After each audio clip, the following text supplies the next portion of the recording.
How often do the ventricles contract in a minute? Obviously, the more they contract, the more blood they'll pump in a minute. Does that make sense? That's one part of it. The other part of it is, how hard do they beat?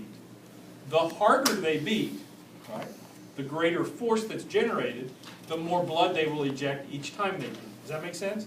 So you got to look at not only how fast or slow the heart beats, but how strong or weak the heart beats.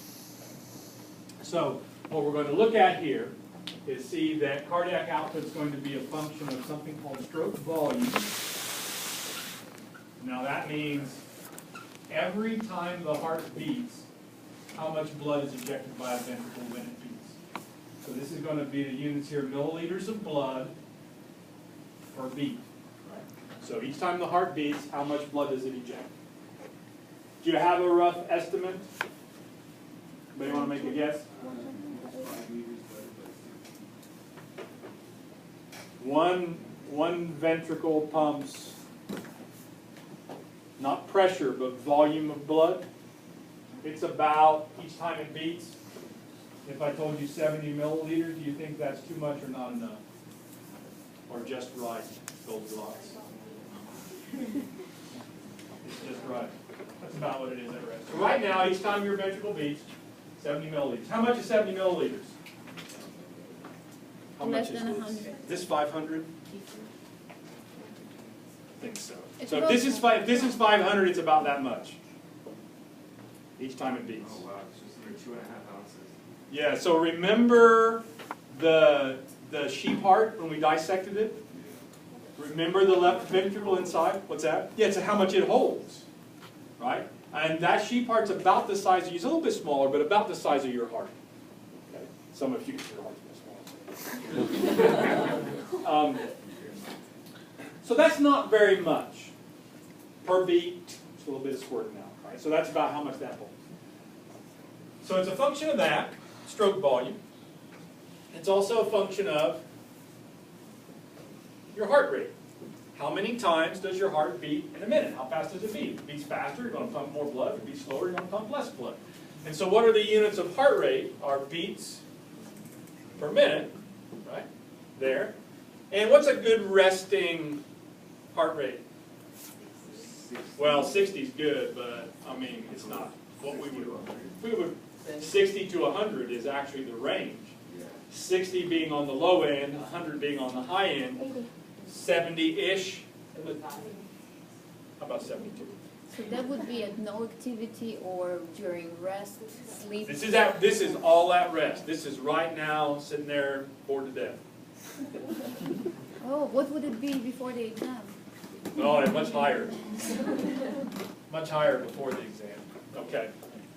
So if we had to put, now, obviously you're aware that when we talk about homeostasis in a balance, rarely is it a specific number. It is a range. Like Jeremiah mentioned, 60 to 100 we consider normal for a heart rate. Once you're up above 85 or so, we think that it's on borderline a little bit too fast. 60 is good if you're 60 because you're fit, but if you're not very fit and you have a heart rate below 60, that's not good. So we'll use a number of 72. Now, if you know math, do you know math? If you multiply these units together here, milliliters per beat times beats per minute, beats cancel, right? And you're left in milliliters per beat, or, nope, I lied. Milliliters per minute, what I meant to say there, which is what we said we had to have, right? How much volume is pumped in 1 minute? That's going to give it to us. So if we do these two together, 70 times 72 is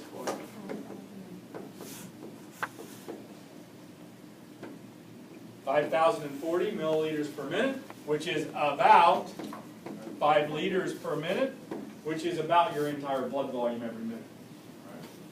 Okay, so this is the efficiency.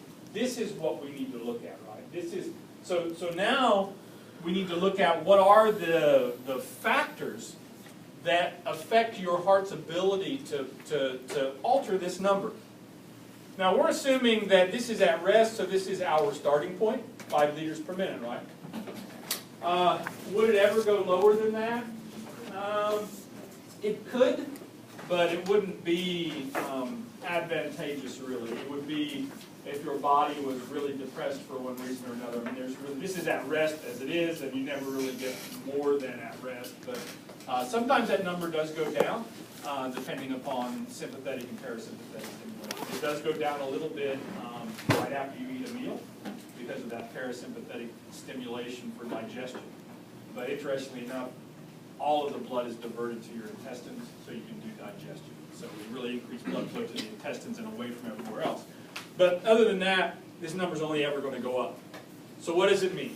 That means if I go out and I run around the track, we know my cardiac output has to go up. Which one of these things is going to go up? Heart rate for sure. Yeah? Absolutely. I went out, well, that wasn't much of a, but yes.